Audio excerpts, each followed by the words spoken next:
दोस्तों, चौथे दिन शुभमन गिल और रविंद्र जडेजा के बाद तूफान मचाते हुए आकाशदीप ने सिराज के साथ मिलकर पूरा मैच पलट दिया और इंग्लैंड की टीम को बैकफुट पर धकेल दिया। फिर अंत में जो कुछ भी हुआ उसे देखकर तो हर कोई हैरान रह गया। जी हां दोस्तों, चौथे दिन की रोमांचक हाईलाइट तो हम आपको इस वीडियो में जरूर दिखाएंगे, लेकिन उससे पहले अगर आपको भी चौथे दिन का धमाकेदार महामुकाबला पसंद आया हो तो हमारी इस वीडियो को दिल से एक लाइक जरूर कीजिएगा। आज के इस वीडियो का लाइक टारगेट सिर्फ और सिर्फ 3000 लाइक्स है, तो आपका ज्यादा समय न लेते हुए फटाफट हाइलाइट्स को दिखाते हैं। दोस्तों, आपकी जानकारी के लिए बताते चलें कि तीसरे दिन का मुकाबला खत्म होने तक भारत का स्कोर 1 विकेट के नुकसान पर 64 रन था और पहली इनिंग के 180 रन को मिलाकर भारतीय टीम की बढ़त 244 रनों की हो गई थी। केएल राहुल 28 रन और करुण नायर 7 रन बनाकर क्रीज पर जमे हुए थे। अब चौथे दिन हर किसी को दोनों बल्लेबाजों से एक बड़ी पारी की उम्मीद थी, खासकर करुण नायर से, क्योंकि टेस्ट क्रिकेट में वापसी करने के बाद पिछले 3 पारियों में उनके बल्ले से एक भी अर्धशतक नहीं आया है। चौथे दिन का धमाकेदार महामुकाबला शुरू हुआ तो इंग्लैंड की तरफ से गेंदबाजी की शुरुआत करने के लिए आए क्रिस वोक्स के ओवर में केएल राहुल और करुण नायर ने सिर्फ और सिर्फ सिंगल के साथ ही काम चलाया। दोनों खिलाड़ियों ने मिलकर 3 रन जोड़ लिए। अब भारत का स्कोर 1 विकेट के नुकसान पर 67 रनों तक पहुंच गया था। इंग्लैंड की तरफ से 15वां ओवर लेकर आए ब्राइडन कार्स की केएल राहुल ने बखिया उधेड़ कर रख दी। ओवर की दूसरी गेंद पर राहुल ने शानदार चौका लगाकर उनका स्वागत किया। फिर चौथी गेंद पर सनसनाता हुआ चौका झड़कर टीम इंडिया के स्कोर को रॉकेट की रफ्तार से आगे बढ़ाया। ब्राइडन कार्स का यह ओवर इंग्लैंड के लिए काफी महंगा साबित हुआ। उन्होंने अपने इस ओवर में 8 रन लुटा दिए। केएल राहुल और करुण नायर दोनों बल्लेबाज पूरी तरीके से मैदान पर सेट हो चुके थे और टीम इंडिया के स्कोर को तेजी से आगे बढ़ा रहे थे, जबकि दूसरी तरफ इंग्लैंड को विकेट की तलाश थी। 16वें ओवर में इंग्लैंड के कप्तान बेन स्टोक्स ने रणनीति बनाई और विकेट की तलाश में गेंदबाजी करने के लिए एक बार फिर से क्रिस वोक्स को भेज दिया। क्रिस वोक्स इस बार अपनी खतरनाक गेंदबाजी से करुण नायर और केएल राहुल को खूब छका रहे थे। दोनों बल्लेबाजों को उनके गेंद बिल्कुल भी समझ में नहीं आ रही थी और एक रन बनाना काफी मुश्किल हो रहा था। खतरनाक गेंदबाजी करते हुए क्रिस वोक्स ने 16वें ओवर में एक भी रन खर्च नहीं किया, यानी कि यह ओवर मेडन रहा, लेकिन वह भी राहुल और करुण नायर की साझेदारी को नहीं तोड़ सके। अगले ओवर में ब्राइडन कार्स भी शानदार गेंदबाजी का नजारा पेश कर रहे थे। तभी 5वीं गेंद को करुण नायर ने लॉन्ग ऑफ की दिशा में धकेल दिया। गेंद तेजी से बाउंड्री की तरफ बढ़ रही थी, जहां पर खड़े थे शोएब बशीर। शोएब ने गेंद को रोकने का पूरा प्रयास किया, लेकिन गेंद बाउंड्री को पार करते हुए 4 रनों के लिए चली गई। अब टीम इंडिया का स्कोर 81 रनों तक पहुंच गया था। 18वें ओवर में करुण नायर एक भी रन नहीं जोड़ सके। इंग्लैंड की तरफ से 19वां ओवर लेकर आए ब्राइडन कार्स की तीसरी गेंद पर केएल राहुल ने सिंगल लेकर स्ट्राइक करुण नायर को दे दी। स्ट्राइक पर आते ही करुण नायर ने 5वीं गेंद पर जबरदस्त चौका लगाकर टीम इंडिया के स्कोर को 86 रनों तक पहुंचा दिया। 20वें ओवर में क्रिस वोक्स ने अच्छी गेंदबाजी की और दोनों बल्लेबाजों को पूरी तरीके से जकड़ कर रखा। 20वें ओवर में दोनों बल्लेबाज मिलकर सिर्फ 2 रन ही जोड़ सके। करुण नायर और केएल राहुल मजबूती के साथ मैदान पर अपना पैर जमा चुके थे और दोनों बल्लेबाजों के बीच में एक बड़ी साझेदारी पनपती हुई दिखाई दे रही थी। इंग्लैंड के लिए मुकाबले में वापसी करने का बस एक ही रास्ता बचा था कि किसी न किसी तरीके से विकेट निकाले जाएं। लेकिन इंग्लैंड का कोई भी गेंदबाज अभी तक विकेट नहीं निकाल पाया था, जिसको लेकर कप्तान बेन स्टोक्स काफी परेशान दिखाई दे रहे थे। 21वें ओवर में बेन स्टोक्स ने रणनीति बनाई और फील्डिंग में बदलाव करते हुए गेंद को एक बार फिर से ब्राइडन कार्स के हाथों में दे दिया। सामने स्ट्राइक पर बल्लेबाजी कर रहे थे करुण नायर। ताबड़तोड़ अंदाज में बल्लेबाजी करते हुए करुण नायर ने दूसरी गेंद पर शानदार चौका लगाकर इंग्लैंड की सारी रणनीतियों को चकनाचूर कर दिया। इसके बाद भी उनका बल्ला रुकने का नाम नहीं लिया और ओवर की तीसरी गेंद पर एक और चौका लगाकर ब्राइडन कार्स के होश उड़ा दिए। लेकिन इसके बावजूद भी ब्राइडन कार्स ने हिम्मत नहीं हारी और जाते जाते ओवर की अंतिम गेंद पर करुण नायर को जैमी स्मिथ के हाथों कैच पकड़वाकर अपनी टीम को बड़ी सफलता दिला दी और टीम इंडिया को तगड़ा झटका दे दिया। करुण नायर 5 चौकों की सहायता से 26 रनों की पारी खेलकर बेहद निराश मन से पवेलियन की तरफ लौट गए। दोस्तों, करुण जब मैदान से बाहर जा रहे थे तब उनके चेहरे पर निराशा साफ झलक रही थी, क्योंकि टेस्ट क्रिकेट में उनकी वापसी 7 सालों के बाद हुई थी और कमबैक करने के बाद लगातार चौथी पारी में वह बिना कोई अर्धशतक लगाए अपना विकेट गंवा बैठे। अब भारतीय टीम का स्कोर था 2 विकेट के नुकसान पर 96 रन। करुण नायर का विकेट गिरने के बाद केएल राहुल का साथ देने के लिए मैदान पर उतरे टीम इंडिया के कप्तान शुभमन गिल। दोनों बल्लेबाजों के कंधों पर भारतीय टीम की पूरी जिम्मेदारी आ चुकी थी और शुभमन से तो हर किसी को यही उम्मीद थी कि पिछली इनिंग की तरह इस बार भी कोई ऐतिहासिक पारी खेलें। दोनों खिलाड़ियों ने अपनी जिम्मेदारी समझते हुए कोई बड़ा रिस्क लेने के बजाय सिंगल की सहायता से ही काम चलाया और धीरे धीरे टीम इंडिया के स्कोर को आगे बढ़ाया। 23वें ओवर में इंग्लैंड की तरफ से गेंदबाजी करने के लिए आए ब्राइडन कार्स। उनके सामने स्ट्राइक पर मौजूद थे शुभमन गिल। केएल राहुल और शुभमन दोनों बल्लेबाजों ने ओवर की तीसरी और पांचवीं गेंद पर सिंगल लिया। 23वें ओवर की अंतिम गेंद पर शुभमन के आउट होने का चांस बना। इंग्लैंड के कप्तान बेन स्टोक्स ने रिव्यू लिया, लेकिन शुभमन गिल को जीवनदान मिल गया। 23 ओवर की समाप्ति के बाद टीम इंडिया का स्कोर 100 रनों के पास पहुंच गया। इसी के साथ केएल राहुल धीरे धीरे अपने अर्धशतक की तरफ बढ़ रहे थे। 24वें ओवर में क्रिस वोक्स ने खतरनाक गेंदबाजी करते हुए शुभमन गिल को खूब परेशान किया और एक भी रन नहीं बनने दिया।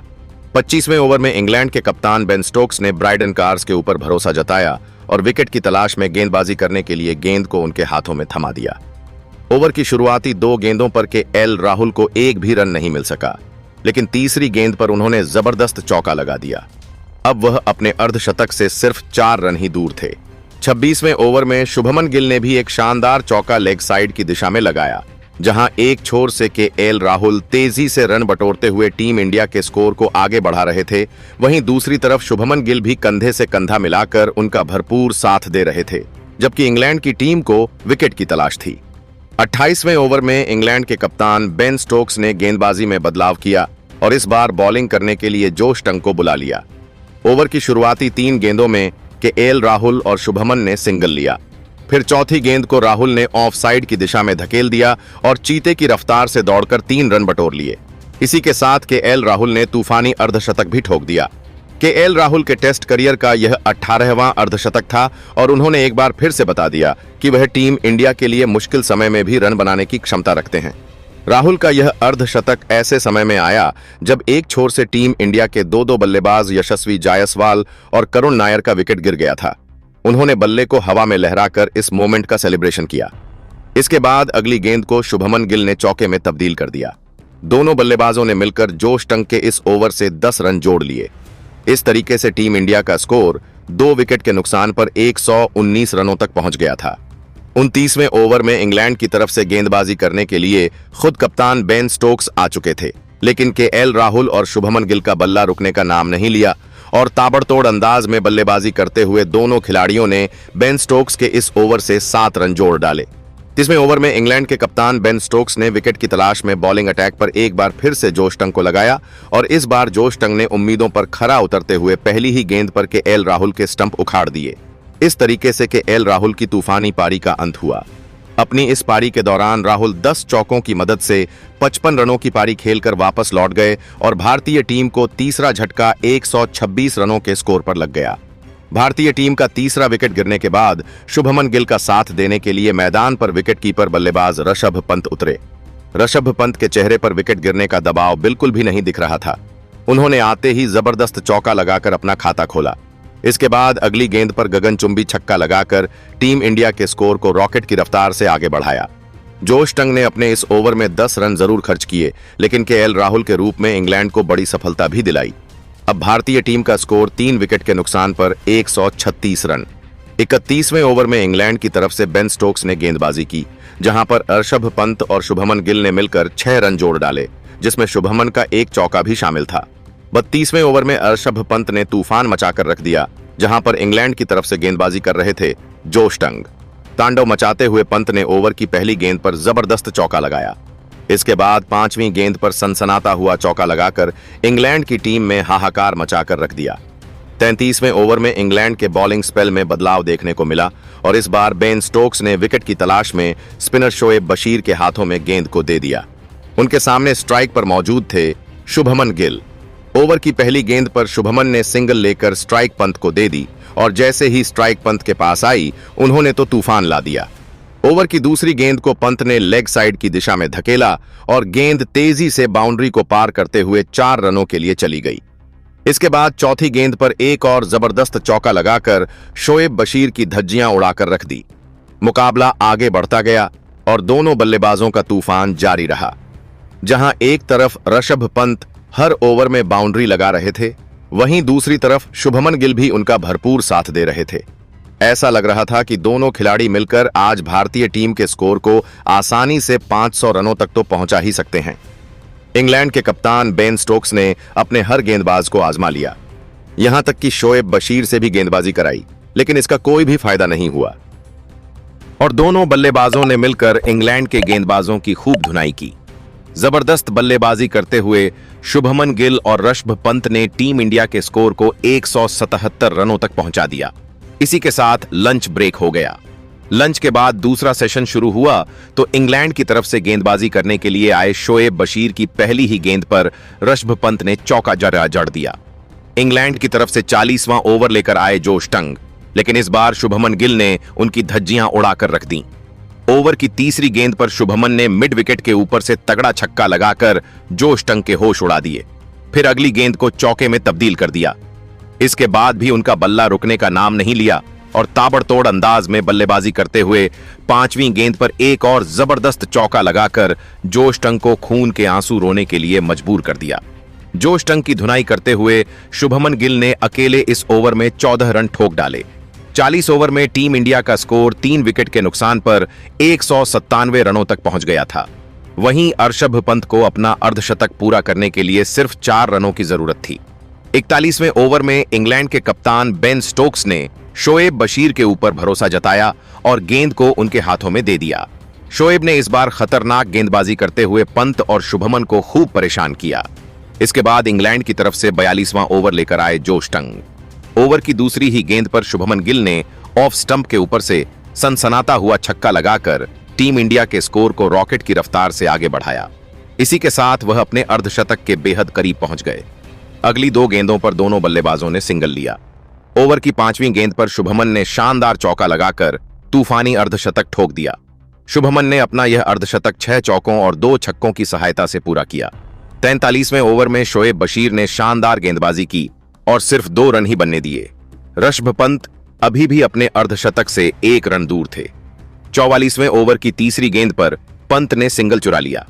इसी के साथ उन्होंने अपने टेस्ट करियर का 16वां अर्धशतक ठोक दिया।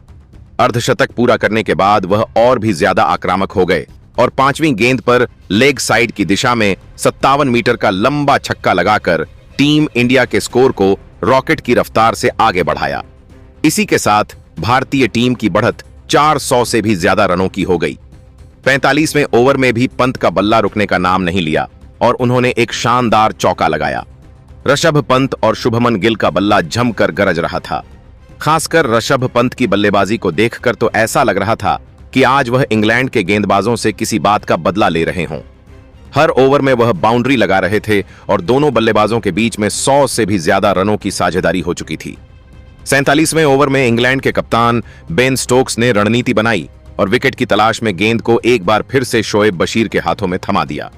ओवर की पहली गेंद पर ऋषभ पंत ने ऑफ साइड की दिशा में शानदार चौका लगाया, लेकिन शोएब बशीर ने इस चौके का बदला लेते हुए अगली ही गेंद पर ऋषभ पंत को अपने जाल में फंसाया और उन्हें बेन डकेट के हाथों कैच पकड़वाकर पवेलियन का रास्ता दिखा दिया। इस तरीके से ऋषभ पंत की तूफानी पारी का अंत हुआ। अपनी इस बल्लेबाजी के दौरान उन्होंने 8 चौकों और 3 गगनचुंबी छक्कों की सहायता से 65 रनों की तूफानी पारी खेली। ऋषभ पंत और शुभमन गिल के बीच चौथे विकेट के लिए 110 रनों की साझेदारी हुई। पंत के पवेलियन लौटने के बाद शुभमन गिल का साथ देने के लिए मैदान पर उतरे रविंद्र जडेजा। 47 ओवर की समाप्ति के बाद टीम इंडिया का स्कोर 4 विकेट के नुकसान पर 237 रनों तक पहुंच गया था। 48वें ओवर में इंग्लैंड की तरफ से गेंदबाजी करने के लिए आए जोश टंग। उनके सामने स्ट्राइक पर मौजूद थे रविंद्र जडेजा। जडेजा के चेहरे पर विकेट गिरने का दबाव साफ झलक रहा था और वह संभल कर बल्लेबाजी करते हुए अपना विकेट बचाने में लगे हुए थे। रविंद्र जडेजा ने इस ओवर में कोई भी रिस्क नहीं लिया और सिर्फ डिफेंस किया। 19वें ओवर में शुभमन गिल और रविंद्र जडेजा ने मिलकर सिंगल और डबल की सहायता से 6 रन जोड़ लिए। इसके बाद अगले 2 ओवर तक दोनों बल्लेबाज एक भी बाउंड्री नहीं लगा सके। 53वें ओवर में शुभमन गिल ने तूफान मचाकर रख दिया। यहां पर गेंदबाजी कर रहे थे शोएब बशीर। ओवर की दूसरी गेंद पर शुभमन ने जबरदस्त चौका लगाया। फिर चौथी गेंद पर मिड विकेट के ऊपर से 99 मीटर का लंबा छक्का लगाकर शोएब बशीर को खून के आंसू रोने के लिए मजबूर कर दिया। इसके बाद इंग्लैंड के कप्तान बेन स्टोक्स ने अगले कुछ ओवर तक शोएब बशीर के साथ मिलकर शानदार गेंदबाजी करते हुए टीम इंडिया के तेजी से बढ़ते हुए स्कोर पर ब्रेक लगा दिया। शुभमन गिल और रविंद्र जडेजा ने मिलकर टीम इंडिया के स्कोर को 289 रनों तक पहुंचा दिया। अब शुभमन गिल अपने शतक से सिर्फ 3 रन ही दूर थे। 64वें ओवर में इंग्लैंड के कप्तान बेन स्टोक्स ने नया प्रयोग किया और गेंदबाजी करने के लिए जो रूट को भेज दिया। रविंद्र जडेजा और शुभमन ने समझदारी के साथ बल्लेबाजी करते हुए इस ओवर से 3 रन जोड़ लिए। 65वें ओवर में शोएब बशीर ने शानदार गेंदबाजी की और सिर्फ 1 रन ही खर्च किया। अभी भी शुभमन गिल अपने शतक से 2 रन दूर थे।